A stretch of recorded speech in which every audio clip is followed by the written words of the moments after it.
Oh. Hello. All right. We're going to keep on rolling because we're ready to go here. So please welcome, I'm going to do it, Mehrdad. Oh, I had to read it. I'm going to get it. Mehrdad Sedaghat from North Atlantic, Florida Atlantic University. Well, please welcome. Thank you. Thank you. All right. So hello, everyone. I'm Mehrdad Sedaghat. I'm Assistant Professor of Graphic Design at Florida Atlantic University. And so pleased and happy to be here, to share a journey through decolonizing AI in visual culture, expanding the power of design through diversity. And I want to thank Ringling College of Art and Design for this opportunity for all of us to be here. And while I'm here, personally for me, I would love to honoring Kimberly Alam, who was faculty over here, and I heard just retired last year. I've never met her in person, but I learned a lot from her books, and also passed it to my students. And some of them are educators right now, and they're doing the same. So yeah, just wanted to shout out her, and thanks for everything I learned from her indirectly. All right, so I'm a visual designer and educator who live between two worlds, Iran and United States. That in between spaces has helped me see the richness of different visual traditions, but also problems that appear when technology ignores them. Today, I want to talk about how AI often sees the world through a Western lens, and how we, as artists and designers, can help that change. So let's begin. A wake-up call. So let us start with a clear example of AI bias. In 2015, Google's photo app mislabeled photos of black people as gorillas. So the outrage was immediate, and Google apologized. But their fix was simply to block the word gorilla entirely.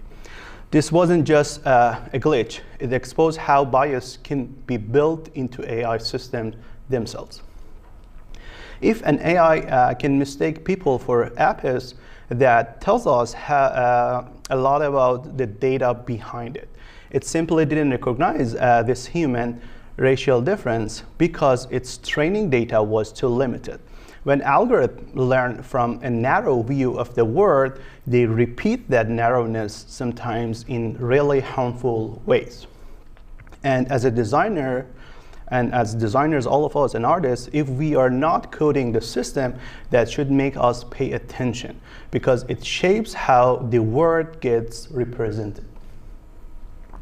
Many of you have probably tried tools like ChatGPT, Midjourney, Sora, DALL-E, Runway. So they feel almost magical, right? So you type a few words and suddenly a complete image or video appears in a second. Type a short description and voila, an image appears. Designers are already using these tools for concept art, mood boards, even quick logo ideas, and I've done a lot myself. So I once tried a raccoon playing tennis in an impressionist style, and the result was surprisingly convincing for me. See, so it nailed it, fuzzy brush strokes and all. So these AI systems can be amazing creative patterns.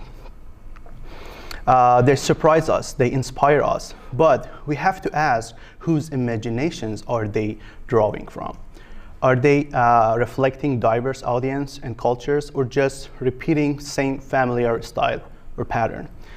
If I ask, for example, ChatGPT to name top designers, or Midjourney to make music festival posters, what do you think we see?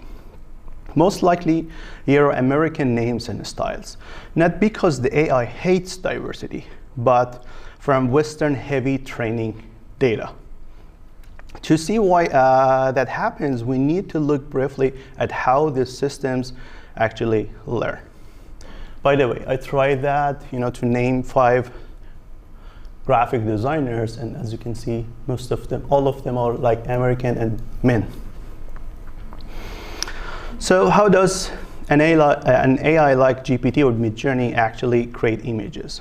Here is a basic idea. So no coding, needed, and I promise. They're gonna be an ocean of the data, images, videos, and everything. So we start by labeling them, by making information for that, then it goes to training process, and then it creates image. So that's easy, it's not something hard. It doesn't understand this thing like we do, it just maps the words and recognize and understand patterns. To describe it well, all AI is only backward looking. They can only look at the past and then make a prediction of future. In other words, these models mash up what they have seen before. They're a bit like a chef who has only ever tested Western cuisine. So naturally, the recipes they invent will remix those familiar flavors. So the AI imagination is fundamentally limited by its training diet. So if that training data has blind spots or biases, the outputs will reflect that. Keep that in mind, AI sees with the eyes of its data. Now, what happens if those eyes have mostly looked at Western art and design? So let's take a look. So we can have a like demo. So most of you using ChatGPT or other generative AIs, you can just ask it for you to make a drawing of a farmer. Okay, so we don't have time, but you can do it while I'm talking. And prompt can be like, imagine a drawing of a farmer. So we can do it right now. And probably you will see something like that appears in your phones. So it's probably how, based on data, those algorithms train farmers look like. But farmers all around the world, in Taiwan, in Iran, in India, or in Nigeria, would be probably something like that. The studies and even our own test shows a clear pattern. These AIs have a Western default. Scroll through all AI-generated art, you will notice a pattern. AI art, more often than not, looks like Western art. But why? Because the training data. The eye of the AI is filled mostly with images from Europe and North America. So when you ask for a beautiful painting, you usually get something that looks like a Renaissance or modern Western artwork.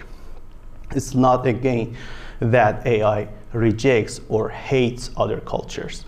It just hasn't seen enough of them to represent them.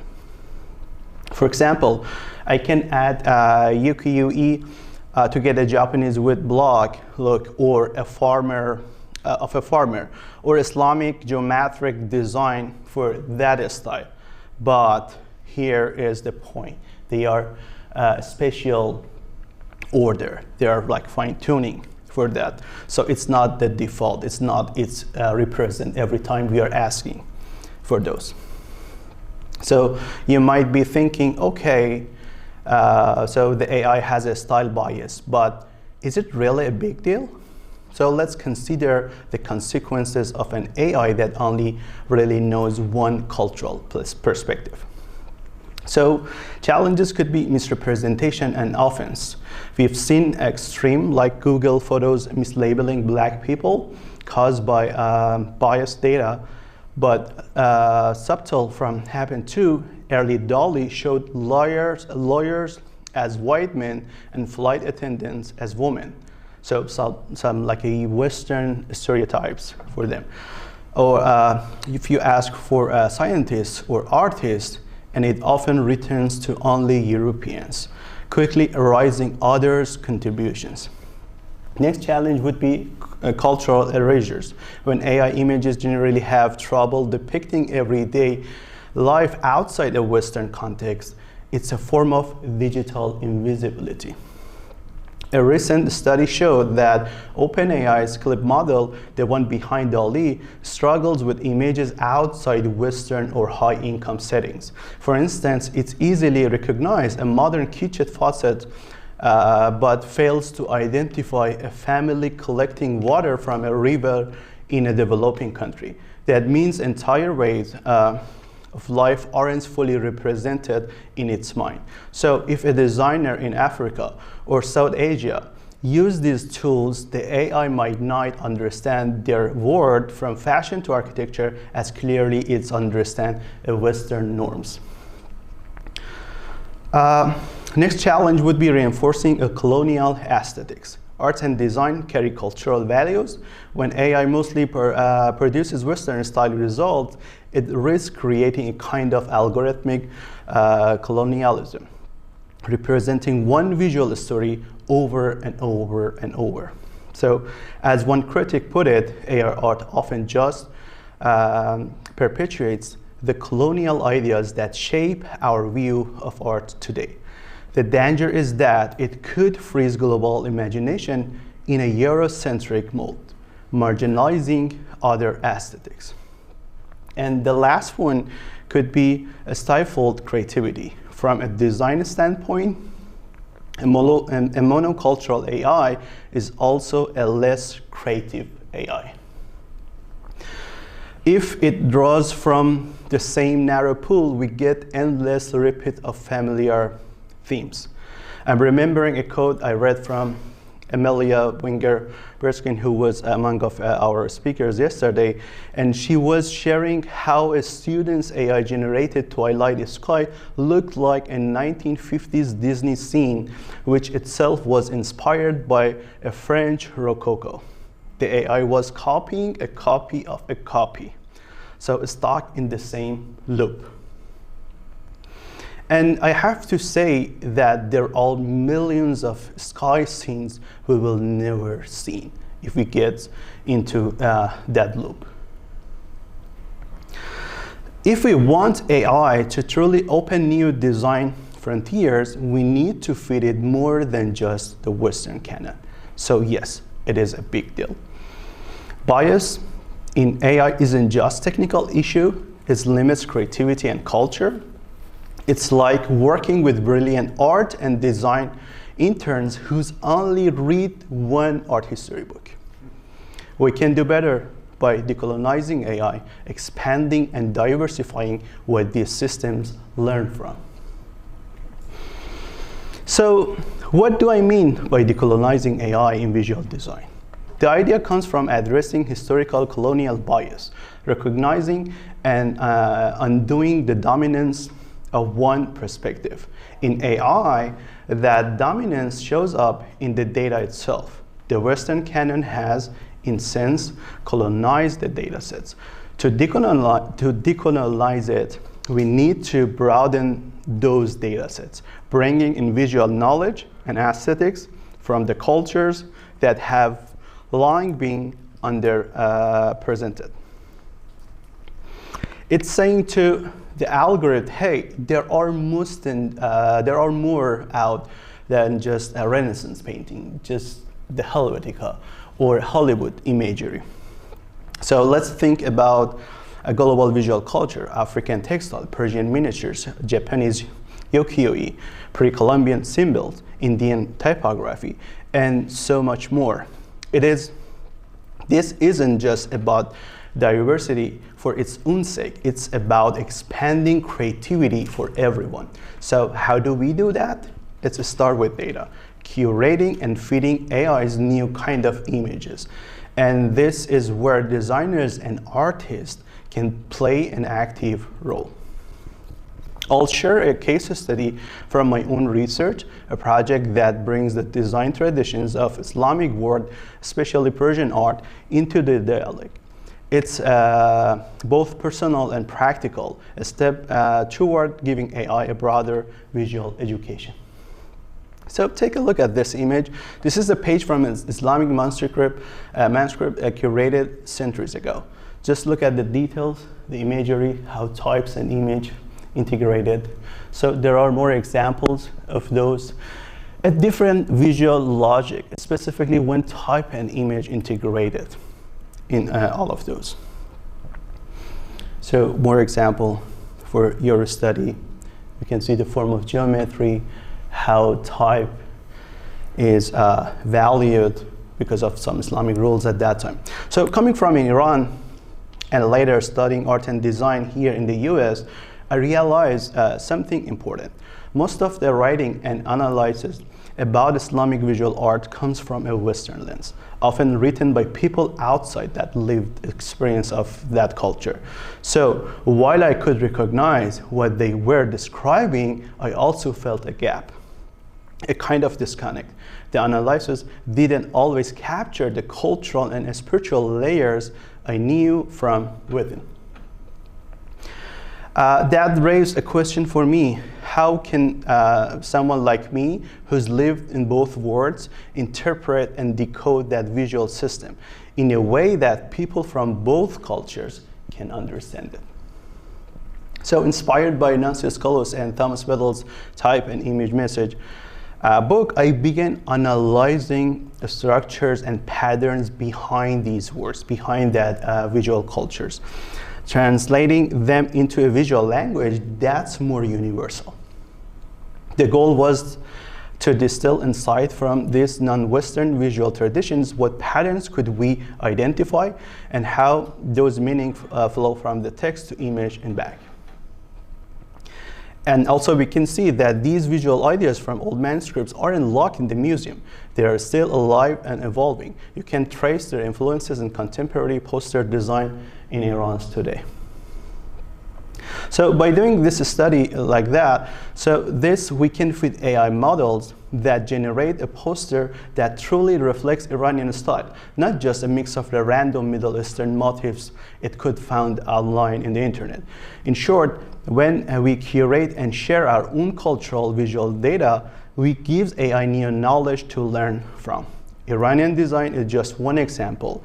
The same idea applies to any underrepresented visual culture. So how do we actually do this? A lot of it comes down to feeding the algorithm the right diet. We need to collect and share visuals that represent these diverse traditions in format AI can actually learn from. The good news is the material is out there. For example, the British Library has digitized over 15,000 Iranian manuscript painting. Stunning works, every piece as rich as Western manuscripts like the Books of Kells. So step one is clear: data collection and curation. Museum, libraries, and even universities or all collections have those data available, and you can dig in for a study. Step two is labeling and context. AI doesn't automatically know what it looks like, and we have to teach it. That means tagging images clearly, Arabic typography, Yoruba texture, textile, Mayan glyph, and so on. It's some work, but it matters. Garbage in, garbage out. Rich data in, rich output out. With diverse data, it gains a broader, more inclusive foundation. Some countries are already doing this. China's ERNI model, for example, was trained mainly on Chinese art and imagery, and it shows, it can generate handful clothing in landscape painting naturally, because that's what it's learned. So what we can do, if you have archives or create a culturally rooted work, share it with open databases, open data sets. Communities are already building their own images libraries, shaping AI from their perspective instead of Silicon Valley's. Designers and technologists can work together.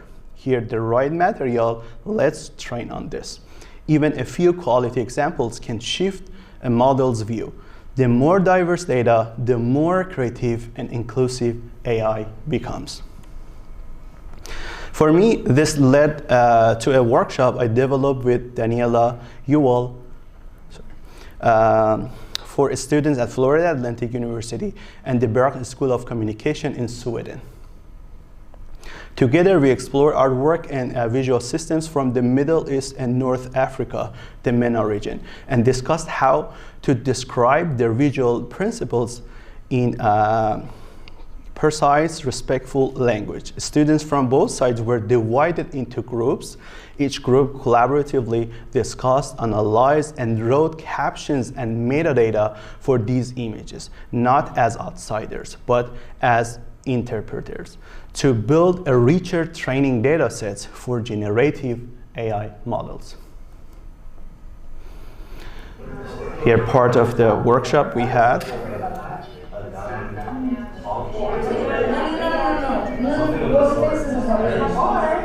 don't know if all of them come in classes. I think all of them, like, you can copy it. No, it won't let me. We don't know Arabic. You can just say like Arabic text somewhere on a black box or something like that.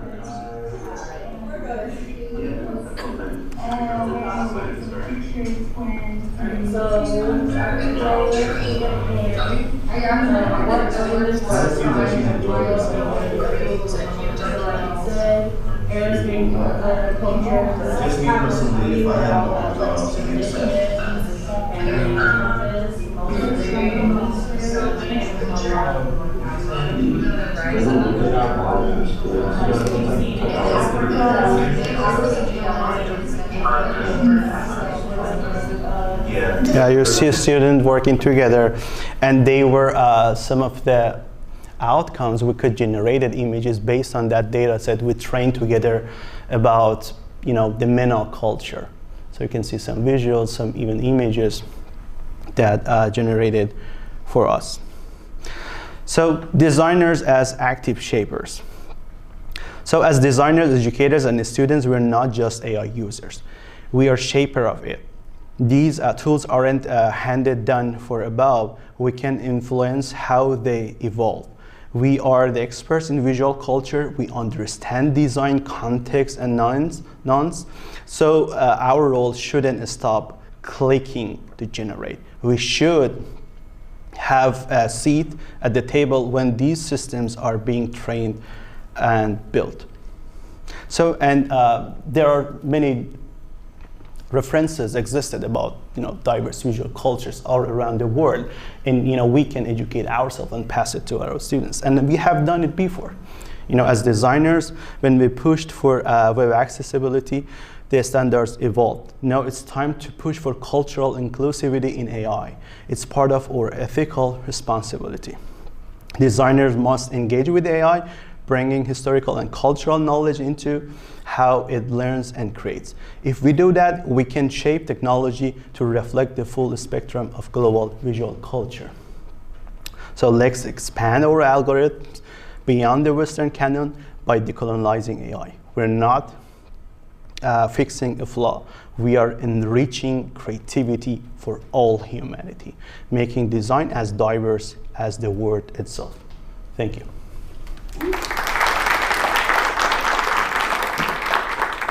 Time for a couple questions. Okay.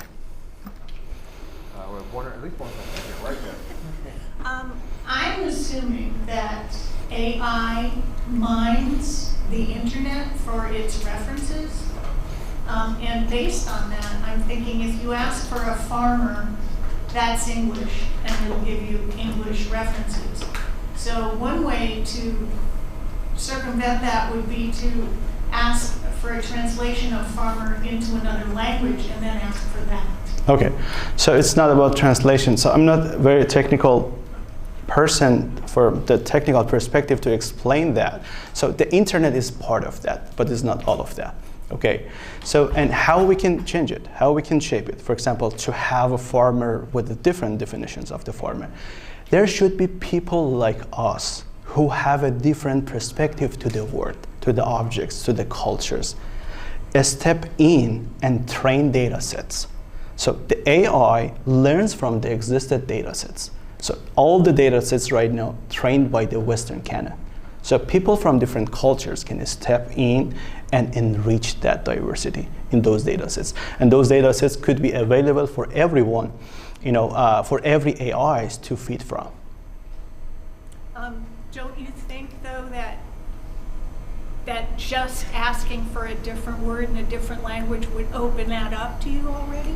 Only if it was trained on images labeled in that other language. Oh.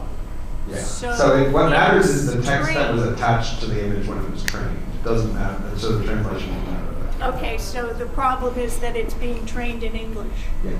on Yeah. English art. Most of them, yeah.